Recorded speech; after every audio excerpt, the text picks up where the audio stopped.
Hi, this is Llyn Hunter, Llynhunter, and today we're going to be doing Ducky from Land Before Time. I worked on Land Before Time number 14, the last one, the very last one, also known as was Journey to the Heart, and Reba McEntire was in it playing a pteranodon, and the kids had to find their dad because he was lost. At the very end of it, there's a big volcano and all kinds of fun stuff. But anyways, what we're going to draw today, like I said, was Ducky, because I did a little foot for I'm forgetting his name again. I'm really bad about this. Jakob Gross, and this is for his sister Hannah. And I'm doing this for Philippe Gross, a fan in Germany who asked to have some Legend of the Five Rings cards that I had done signed. And I thought, he said he had 2 children and how fortunate it was for me to be able to be a storyboard artist drawing baby dinosaurs, which I agree wholeheartedly. Let me get into what I'm doing here on drawing Ducky.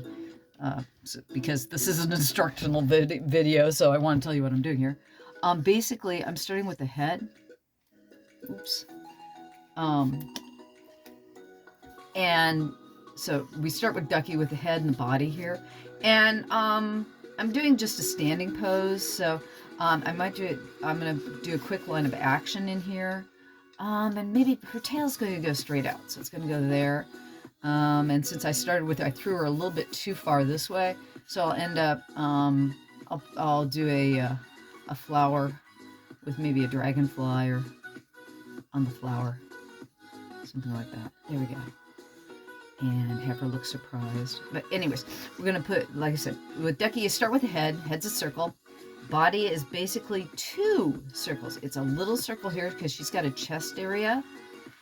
And I started kind of doing an oval, and I'm going, no, I'm looking at Ducky. I've got her off screen on a laptop, because when you're doing animation, I don't care what anybody says, you always look at your model sheets. A model sheet is basically a sheet with a character with all its designs on it, in different turnarounds, what they normally call turnarounds.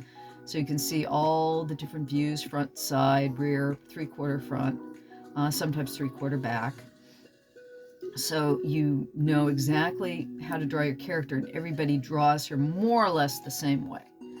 And when you're doing animation, that's the goal. Everybody is supposed to draw characters in the same way. So let me go explaining what I'm doing here, because it's like I'm doing it again. I'm working too fast, and I'm not explaining what I'm doing. Okay, so Ducky's got a little bit of a circle here for her chest, and then she's got another circle here for her hip area. This would be the hips. And she's a 2-legged dinosaur. She's I believe, a duck-billed dinosaur, and I can't remember the exact name for duck-billed dinosaurs.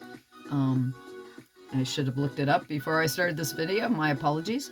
But anyways, her head again is a circle. She's got this little, like, it's not a horn really. On the duck-billed dinosaurs, they have an extension from their skull. And so Ducky's got that as well. Now she's got her bill. Let's see here. It's right about here. And her eyes, it's like, this is about her eye line here. And she's got eyes that are rather large, and they come up.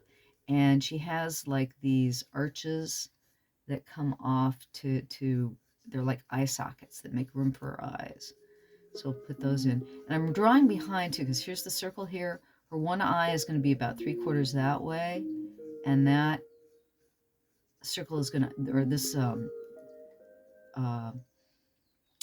upside down U would arch over her eye. So you're doing a circle and an upside down U. And then she's going to have, usually she'll have a cheek. Her pushed up cheek will follow. Again, it's more or less a C shape or an upside down U. And she's going to have a smile right here. like I said, she's got this kind of bulbous like nose area here. So I'm going to use a little bit of like a half circle to create her duck bill.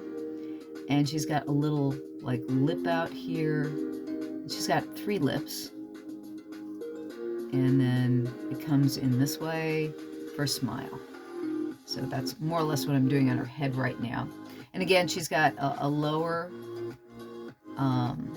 lip, and that's going to come into here, and it's more or less a U. So that's a U shape, and then there's another U shape in there, and it kind of follows out here.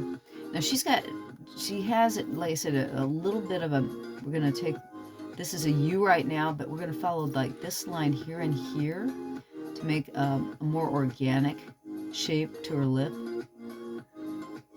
And then she's got a cheek. Her cheek, it's like, even though we've got the circle here, she's got a cheek that extends out. So you want to just, it's like pulling away from that circle. So this area in here is her cheek. And then her neck's under here. And her neck is more or less, I'm looking at, sometimes they arch it. So I'm going to arch it a little bit.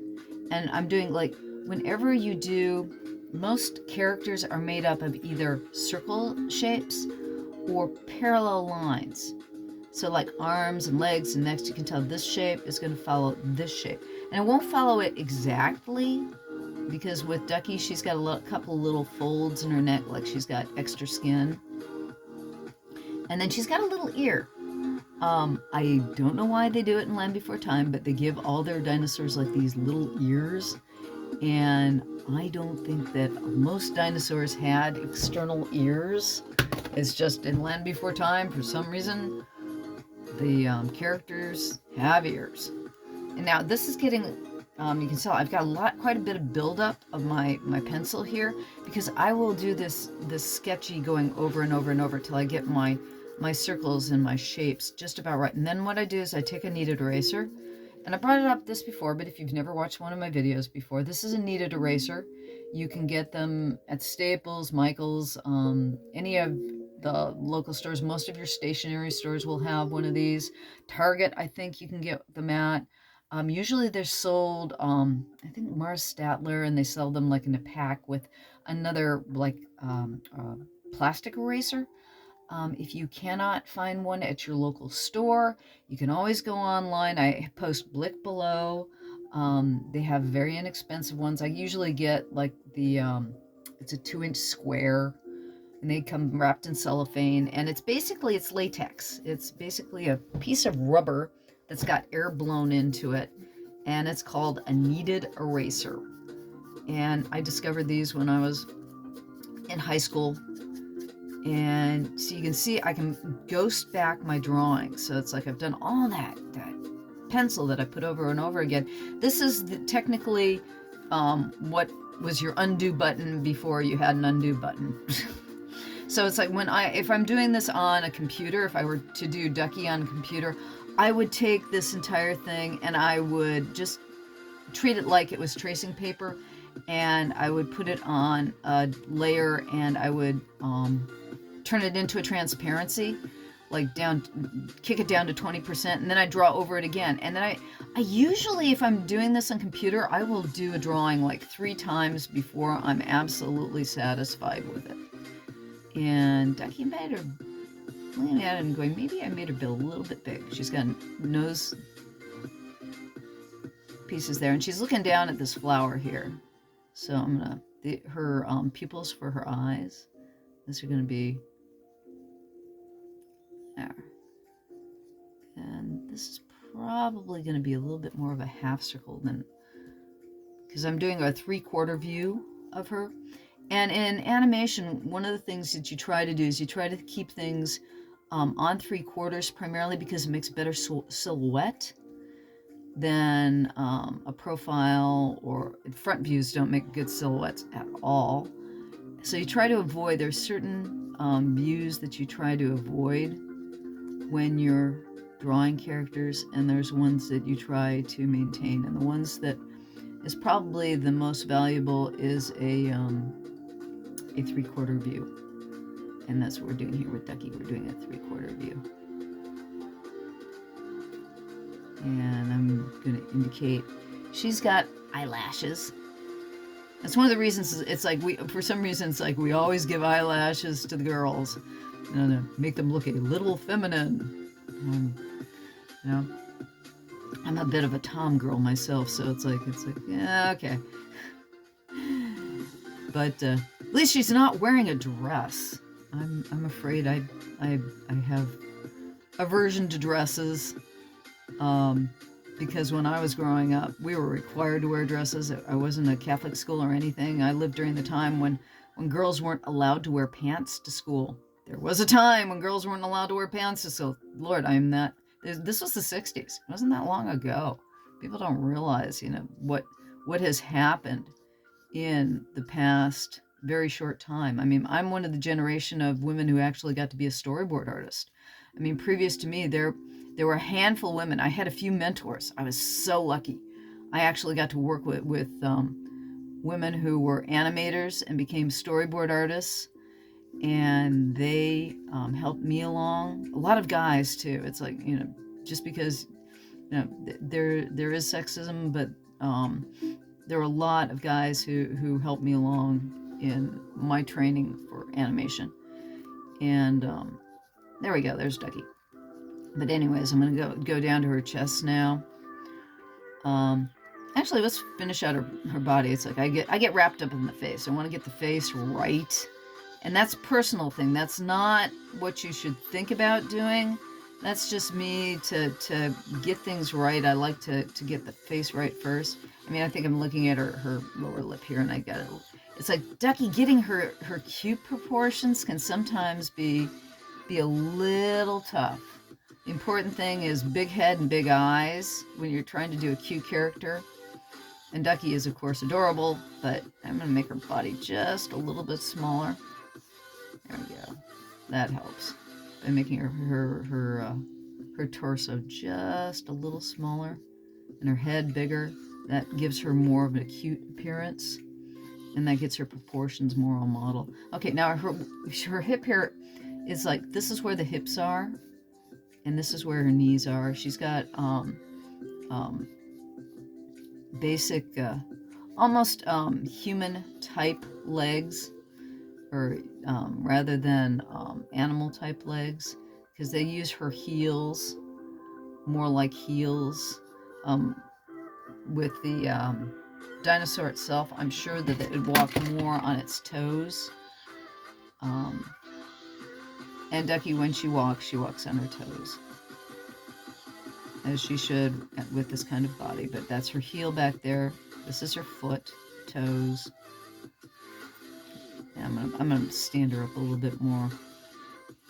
They usually, like in Land Before Time, they give her more like human type of a body. And when she's walking, a lot of times she will walk heel toe rather than per se on her toes like a dinosaur would. Let's see here. Starting to get there. I'm gonna lower that, the top of her point here. That's a little bit high on her head, so I'm gonna erase that. And bring that down a bit. And we're gonna even off this point. That makes things better. Yeah, instead of having that stick out, we're gonna round this off a bit. Yeah, see how that changed from her making her kind of dorky looking to making her a little bit cuter by rounding that off. And the thing is that when you're trying to draw on model, it all depends on who created the original models for you to draw from. I remember when I was working on Kim Possible, Steven Silver did the original designs for Kim Possible, and then they had somebody come in and draw over his drawings for the model sheets, and I could never get them right, and it was driving me nuts. It's like, Kim should not be this difficult to draw. And then I realized what was wrong.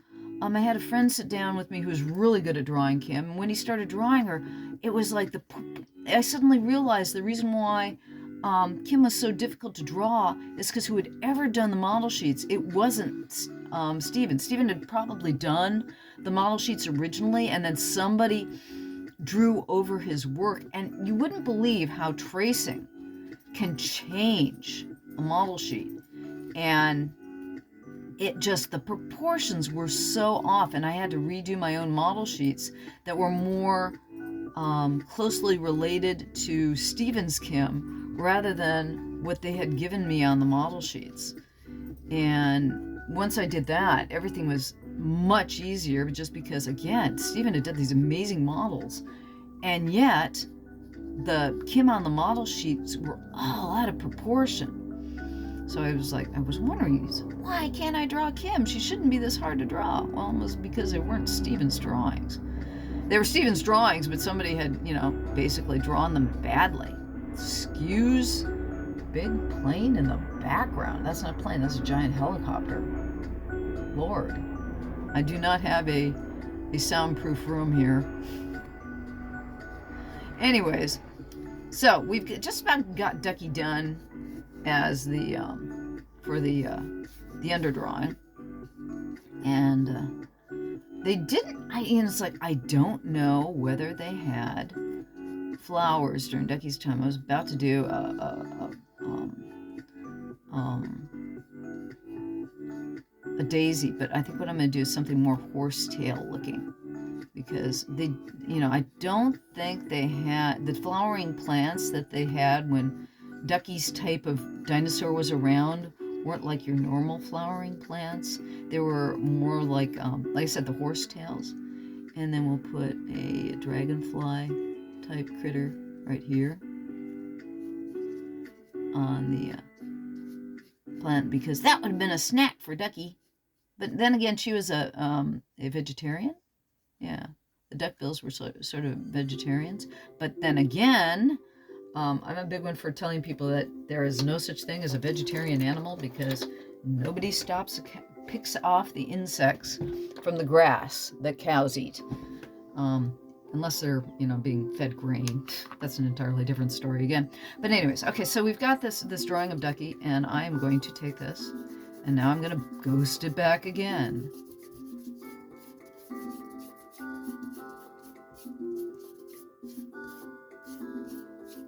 So that we have a very light drawing underneath there.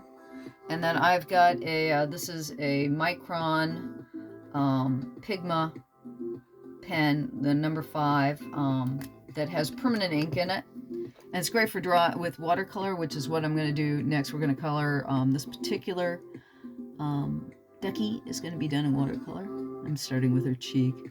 I have a tendency to start with eyes, because that's where the personality is. And if you're going to get your character in the first place, you want to start with the eyes.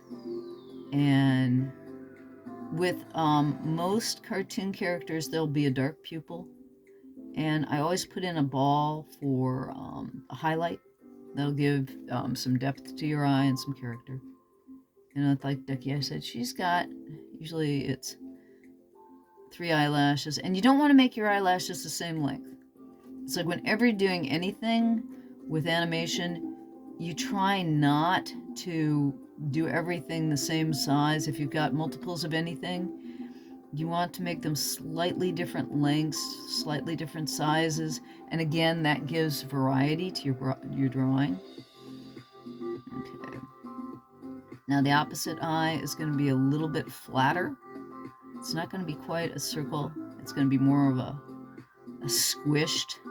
Whenever you do 3/4, it gets squished on that side, and everything goes to about half size or a little bit smaller on a 3/4 size. And this is more of an upside down C than a U. And her snout comes in here. And then we've got her smile here, and a smile here, and her cheek, and then this is her lip. She's got that little stick out lip, and then another in here. She's got there we go. She has this kind of like scalloped mouth. And then again, this is an upside down U. and this is more of a C on this opposite side. So it's even though it's a U-shaped, this is more of a C on this side. And then the tongue, you always, with a lot of cartoon characters, you have like this divider in the center. And again, that gives some volume to the tongue. And Ducky has, you're gonna basically parallel this line here so that you have an edge that comes around and up. And there's Ducky's mouth and her face. And she's there. We have a smiling Ducky. Now again, they got an ear. I don't know why they gave him an ear, but all the Land Before Time kids, animals, characters, baby dinosaurs have ears. And considering that they're reptilian and or avian, I mean, it's like supposedly, and I believe this, that dinosaurs today are our dinosaurs today are the birds. They're descendants of dinosaurs. And neither birds nor most reptiles have an ear. Their ears are internal in their skull. They don't have an external ear. I think owls have an external ear. Or if they do have an external ear, what it is, it's like an opening that's under their feathers. You don't actually see an ear itself. And with lizards, for the most part, they might have an external ear. But they don't have, like, you know, this you know, almost animal-like ear. And I think the reason why the character designer did that was to give them a little bit of an extra human quality to them. Because again, even though the dinosaurs are meant to look or be drawn like Ducky is supposed to be a baby duck-billed dinosaur, they still are meant to be cute, somewhat anthropomorphic, meaning morphic meaning shape, anthro meaning human-like. They have human-like qualities to them. You know, and Ducky even has hands of all the Land Before Time characters. She and kind of Pertwee with his wings kind of has hands, but Ducky's the only one who can really utilize fingers. She's got fingers on her hands, and she can use her hands like she's got, or she can use her paws like she's got hands. And she's got this line of color that goes down here. And when I'm done with this, I'm gonna stop the camera so that I can scan this. I'll be using this as a coloring page to give to my patrons. I usually give away when I do videos like this. I'm going to be doing this also in color. So if you go to my Patreon, you can find in a few days after I post this one, there should be an open page or open post where you can download the JPEG of the finish on this in both a coloring book and a JPEG form, so that if you want to print it out for any reason, you can do that. Technically, was it Universal owns the rights to Land Before Time. This is an educational video. I'm not, nothing on this is going for money. So technically I can utilize Ducky here because I'm using her to teach you guys how to draw Ducky. Let's see. And we're doing her rear legs here, and I'm giving her a little bit more calf than it's like in the actual model sheet. She doesn't have quite that much calf, and her feet are she really sits on those heels. They literally, sometimes I've seen where Ducky will walk into scene and she literally will heel toe, rather than, you know, it's like I've got this other foot of hers like up like a real dinosaur would have, with the heel up higher rather than down like a foot. But a lot of the times they'll have Ducky walk like more human-esque to give her a more of a human appeal. And right now, what I'm doing here too is I'm overlapping these lines, because Ducky's got like bumps on her tail, and there are like about 4 or 5 of them. They'll vary because everybody changes what Ducky has on her back, because she has these humps. And I have noted that she never quite has the same number of humps on her back. It's what whoever draws her is giving her. They're just kind of evenly spaced, and that's like a U, upside down U, upside down U, or if you're doing a small M, it's kind of like M shapes going upside down on Ducky's back. And then she has a line of dark green. All the characters have like usually 3 lines of color. There'll be a darker color along the top of the back, and then a middle range color along the middle, and a lighter color along the bottom. And they have all natural colors. It's like Sarah's yellow, Ducky's kind of yellow-green.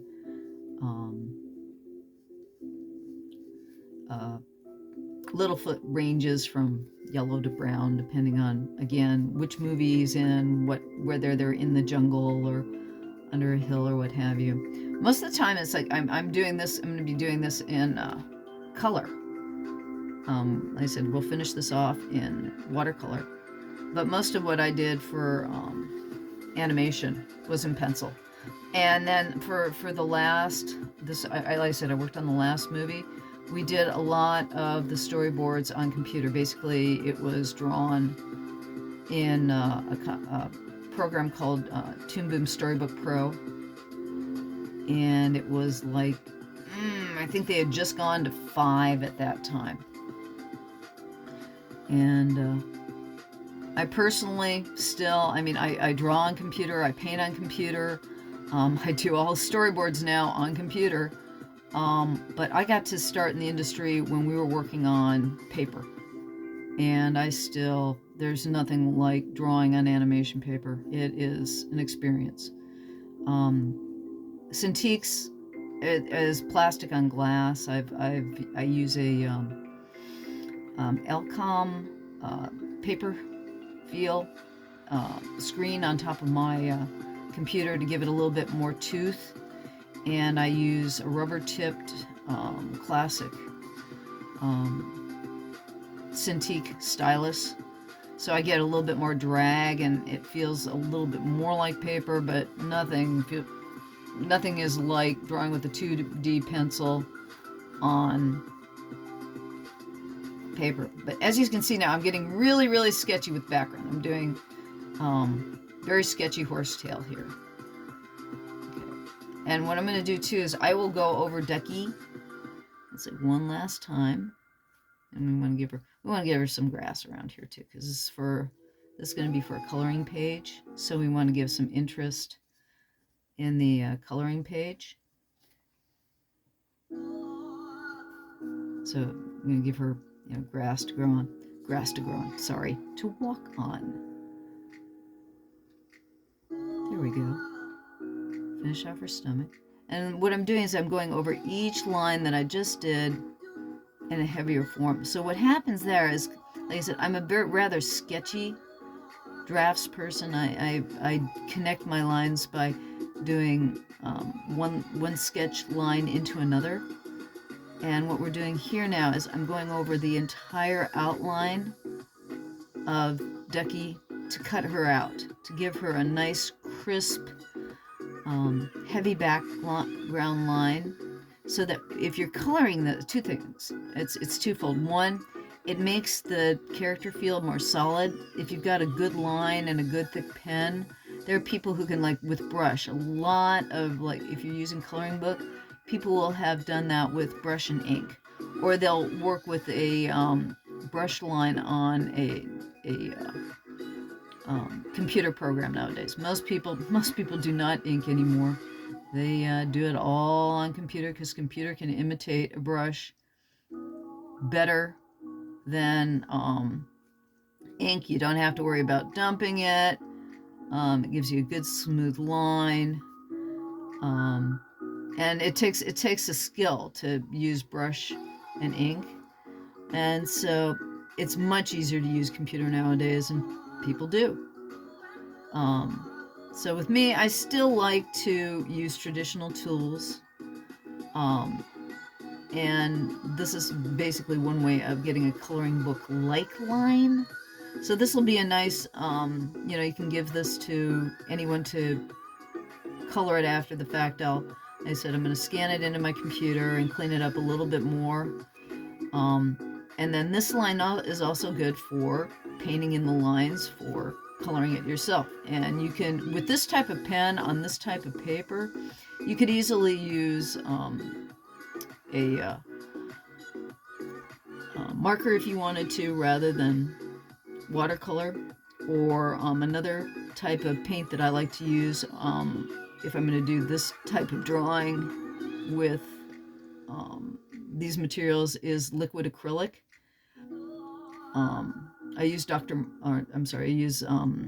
Aerocolor, Schminky. It's a German company. It's made primarily for airbrushing, but I'll use it in little cups, or a palette with cups in it. And I have a couple of demonstrations. If you look across the my video collection here, I have a couple demonstrations where I've used liquid acrylic, if you want to see how that works. And it's very nice because the colors are extremely intense, and they don't fade. Watercolor will fade some. Most of the watercolors I use are relatively permanent. As long as you don't stick them out in the sunlight, they won't fade for at least a couple of 100 years. As long as you just, like I said, don't stick them out in direct sunlight. And then with the pen in this is pigmented pen, so you can probably stick this out in the sunlight, or the pen itself actually on this will probably last longer than the watercolor. And this sort of thing will last as long as, like I said, you're not sticking it straight out in the sunlight. It's going to last at least a couple 100 years, if not, as long as the paper doesn't get wet, or, nobody tears it up. Your paintings can last a good long time. Okay, so that's Ducky. And I'm going to erase it this time. I didn't erase the last one that I did, but with this type of pen, you can erase your pencil line right away. So I'm just erasing away the pencil line, and then it's going to be ready for painting. So what I'm going to do right now is I'm going to scan this, and then I'm going to paint it for you. Okay. It'll take me 1 minute, and I'll be back. Hi, we're back. I just scanned this into my computer. What we're going to do now is we're going to tape this particular piece of watercolor paper. I did not say before, it is 140 pound, 300 gram Arches hot press watercolor paper. And it's from pages from an 8x10 block that I cut off, and I cut into 4x6 squares. Now, if you're using watercolor paper in a block, you don't have to worry about taping it down. It's got enough size on it, what have you, that you can just paint on it on the block. But this is cut from the block, and I will tape it down. I'm taping it down on my Artograph light box. This is glass that I'm taping it down to. You can use, I like to use, believe it or not, the back side of a canvas board where the cardboard and paper is, and that'll tape it down nicely, and they're cheap and they're rigid. So I have used up a lot of canvas boards on the wrong side just for taping down watercolor and acrylic paintings. Okay, so I'm using a Cotman watercolor kit. This is a travel kit that you can buy at just about any art supply store or any art supply store online. And I like it just because it's great on camera for something small like this. It also is great for traveling too. I keep one in my backpack all the time. And I just have this is basically a teacup full of water, because we're doing this is a small painting, you don't need a lot of water. And I'm doing, the technique we're going to be using today is notoriously known as wet on dry, because I'm using wet watercolor on dry paper. And Ducky's green, but she's got a yellow undercoat. So I'm going to use a little bit of, this is a cad yellow and a yellow ochre. And they've got already a little bit of green mixed into them because of the last time I used them, I was using them to paint green. If you do this, if you're mixing on top of your yellows and your yellows get dirty, all you had to do is put a little water on them and wipe them down with a paper towel to get them back to a more crisp yellow. But I don't care right now because I want Ducky to have a little bit of that yellow-green in her. And I'm just going to paint her overall this yellow-green first, because what that'll do is that will get the area, her entire body will be one color that way. And I did it again. I'm thinking so much color that I did not put down my shadows. Actually, we're going to stop right here in this, painting this green down. And I am going to put down the shadows instead. So as I started putting the green down, I'm going, okay, here's one way where it's like, okay, I've got a mistake here now. I'm gonna blot that. Nah, leave it that way because that's gonna be the base color anyway. So I'm gonna leave that there. The shadows I want for Ducky are gonna be purple. So I'm gonna use a little bit of, I've got some alizarin crimson, as the lips do not want to work today. We're going to put some alizarin crimson. I don't have purple on this, or what's violet. Ultramarine violet is usually one of my favorite blue purples to use. And then I use permanent mauve as my more red purple. When I'm having to mix a purple, I will mix cobalt and alizarin crimson. It still gets a little bit of a dirty purple because alizarin still is not as pure as I'd like it to be, but alizarin is my favorite red to the blue side, or a cool red, and it does make a nice purple, and it has a lot of other qualities to it that I like. I rarely go for really intense, stark, pure color, just because it's not something that I particularly like. I like a little bit of, how shall I say, dullness to my color so that it looks more natural, because colors in nature are not super intense usually. They usually have a little bit of a complement in their color. But anyways, what we're doing right now is I'm treating the light like it's coming down from the top right down to the bottom left. So it's almost overhead, but a little bit facing from right to left. And I am dropping the shadow, you can tell, is a purple color, because Ducky's going to be yellow, so the shadows she has are going to be nicer if they're to the purple side. Now I might come in, when I paint the grass, I might come in with a little bit of Prussian blue in here too, because I like blue and purple shadows.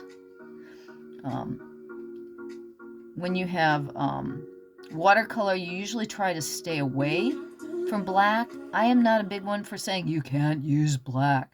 I mean, there are a lot of watercolor purists out there that feel that, you know, any type of shadow color or darker color you use, you don't use black.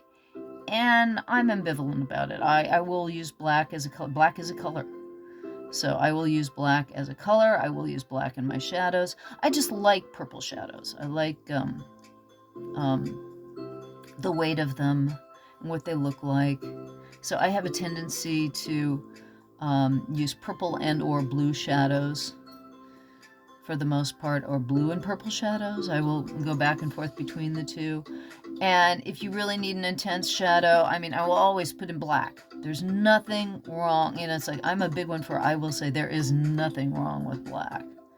But you can see right now what I'm doing is I'm putting in, it's like primarily edging that one side of Ducky, and that's going to give me volume. That's going to be the underpainting of this particular one. When I did Littlefoot, I didn't put in the shadows until after I had finished him off completely. And with this one, I'll probably add some more shadow to Ducky, just because when you're laying down a wash over the shadows, the shadows will disappear. They will get washed into, unless you like totally completely blow dry the thing in between your shadow layer and when you lay the color on top, you'll get some of the shadows getting washed out, which is fine, because I will go back in, and the very last thing I'll do is put in whatever shadows have gotten washed out as I put color in again. And again, here with Ducky, this yellow color is going down all over her first, because the next two colors that go over the top of her are greens. So I'm going to layer the other two layers of green over this yellow. The yellow is the lightest color on her. And because, like, if she was going, say she was a pink dinosaur instead and her tummy was yellow, I probably would not put this yellow all over for that. But since she is a green dinosaur with a yellow tummy, it's nice to start out with the lightest color first, and then I can layer it. And you'll get, whenever you layer watercolor, you get richer colors by layering, because watercolor's got pigment in it, and you will always have some little dots floating. It'll give the painting texture and interest, which is one of the reasons why, you know, when you're trying to get a totally flat watercolor, it's like, I try to stay away from things that are totally flat.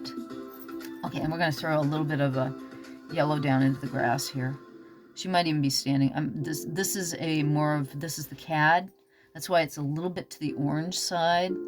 I know that on YouTube sometimes the videos don't come out quite as I intended them to, but right now this is a more yellow to the orange side.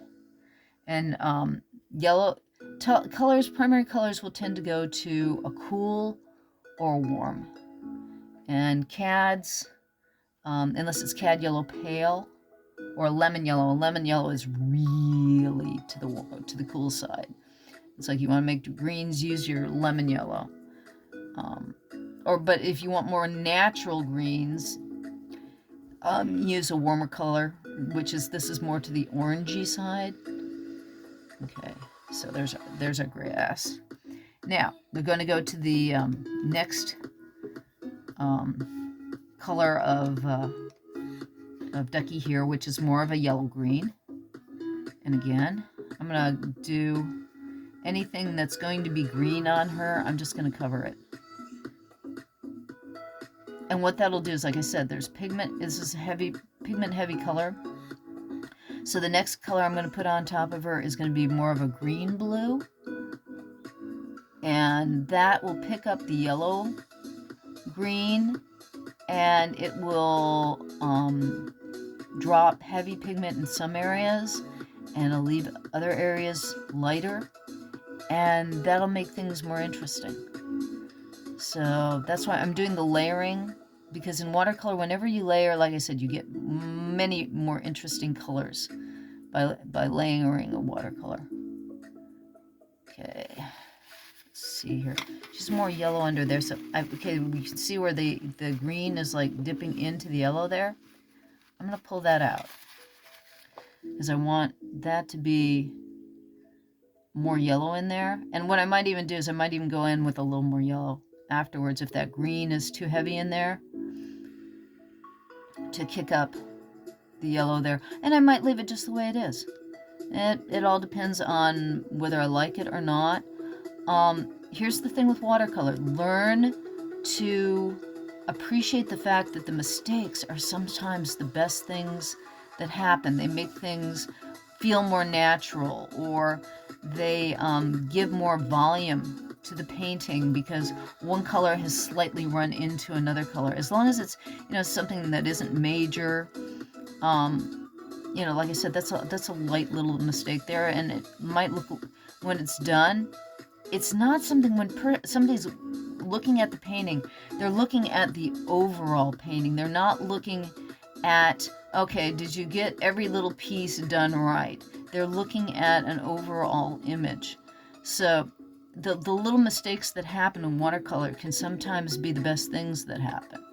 And it's learning how to accept those different types of mistakes that can sometimes make the watercolor just wonderful. And that's the thing too, is that because this is a cartoon animal that we normally see painted in cell point paint, which is very, very flat and doesn't have a lot of volume to it, that's another reason why a cartoon character like this looks fun painted in watercolor, because it's not the normal way we experience that particular character. That particular character is brilliant and flat and doesn't have as much brightness to it. Okay, now we're going to paint that, paint the dragonfly with, I'm going to give it bright red eyes. And the thing is too, with watercolor too, it will not dry as I'm gonna make them all red. There's a red dragonfly. It will not dry as dark as it does when you lay it down with water.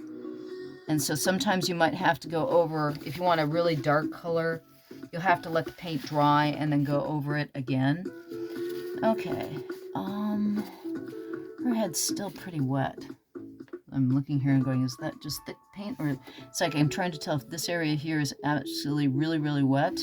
So what I'm going to do is I'm going to dry off my brush totally. I'm taking all the water. Actually, I'll put in the water first to get the paint out.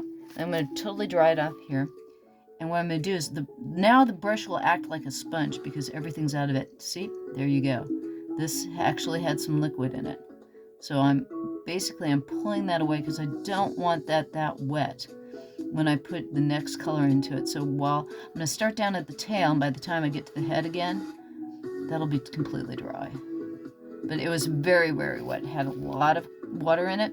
So by taking the paint out with my watercolor, or with my paper towel, I dried off the brush, and the brush now acts like a sponge. And it carefully pulls the extra water that I don't want in there out. And I want to, there's some little holes there, so I'm going to touch up those guys there too. There we go. Now, I want a little bit of a blue-green on her back. So this is more of a viridian green, so it's more of a bluey green. And then I'm going to throw, it's not blue enough, I'm going to just throw a little bit of Prussian in there and just a little bit of yellow, because she's olive green on her back. So she's kind of dark up to her neck, I believe. It doesn't go, yeah, it only goes up to here, this dark part of her. So I'm going to take this and I'm going to start painting right here.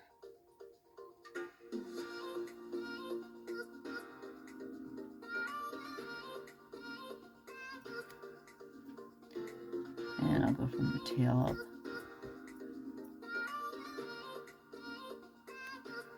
There we go.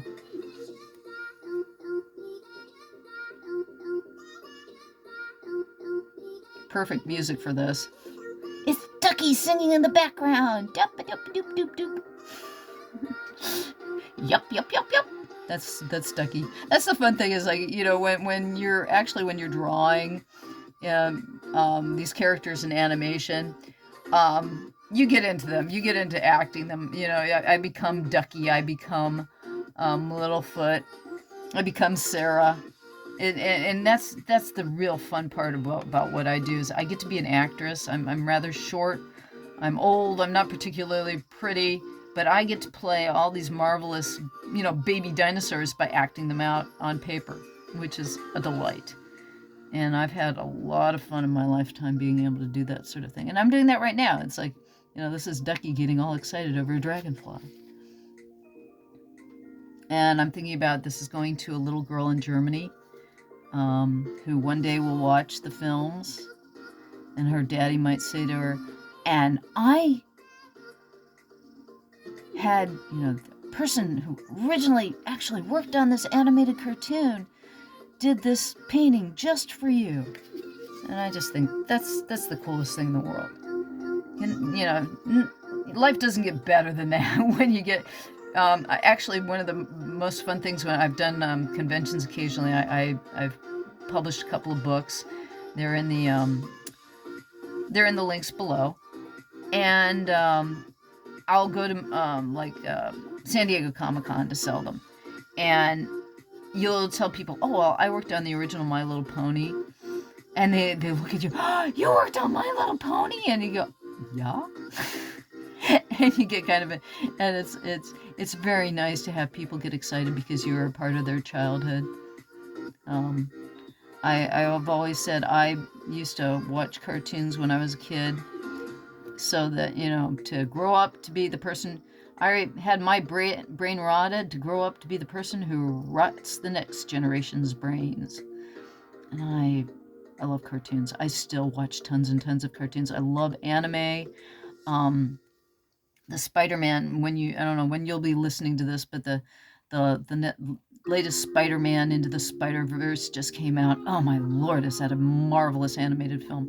There's so many fun animated films out there now that computers have helped. There are more studios doing them. Netflix and a lot of the streaming stuff, because they need content. A lot more people have been able to get into animation. It's just really cool. I mean, I hope that things continue this way for humanity, just because I sure had fun watching cartoons as a kid, and I still have fun watching cartoons. And I've had a lifetime of being able to draw them. There, and as you can see, what we're doing right now is, if I didn't explain, you kind of was showing it to you. I'm putting another layer of that shadow on. So it's like, you can tell now what's going on is you're getting mixing of colors and you're getting these nice rich shadows here. And let's see here. I'm thinking I want to put a little bit of, I'm going to use a little bit of Prussian blue. That's this blue over here. And I'm going to throw it into the grass.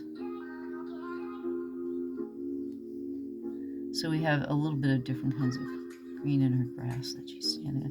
Mind you, it's like one of these things I said, I don't know if grass was quite in existence during, I think it was Cretaceous is when the duck-billed dinosaurs were around. So I'm taking some license here in the plants, but they might have had grass-looking types of plants. And there's our ducky, and she's done. Again, I will be posting a JPEG of this up on my Patreon.